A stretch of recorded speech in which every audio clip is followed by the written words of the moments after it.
Good morning friends. இன்றைக்கி ஒரு ஜெபம் செய்யலாமா?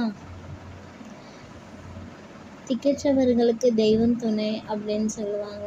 ஏசப்பா, இந்த அருமையான காலை வேளையில் திக்கற்றவர்களாக இருக்கிற எங்கள் மேல் இறங்கும் ஏசப்பா. இதோ வியாதியினாலும் மன கஷ்டத்தினாலும் இன்னும் பல்வேறு பிரச்சனையாலும் கஷ்டப்படுகிற ஒவ்வொரு உள்ளங்களையும் நீ தொட்டு ஆசிர்வதிங்க ஏசப்பா. திக்கற்றவர்களுக்கு துணையாக இருங்க ஏசப்பா.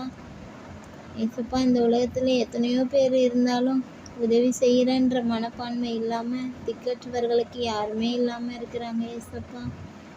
அவங்களை எல்லாரையும் கண்ணோக்கும் ஏசப்பா. உதவி செய்யுங்க ஏசப்பா. அவங்க எல்லாருக்கும் நீங்களே துணையாக இருக்கணும் ஏசப்பா. அழுது கஷ்டப்படும் போது நீரே அவங்களுக்கு ஆறுதலாக இருங்க ஏசப்பா. அவங்க கேட்கும் ஒவ்வொரு விண்ணப்பத்தையும் நீ நிறைவாய் செவி சாய்த்து அவர்களுக்கு கிருபை புரிந்தரல ஏசப்பா.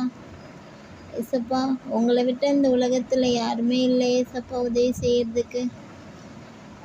அழுது கஷ்டத்தோடு யாருமே இல்லையே எனக்கு ஏசப்பா உதவி செய்யுங்க அப்படின்னு உங்களை நோக்கி கூப்பிடும் அனைத்து அன்பு பிள்ளைகளுக்கும் நீங்கள் செவி சாயுங்க ஏசப்பா.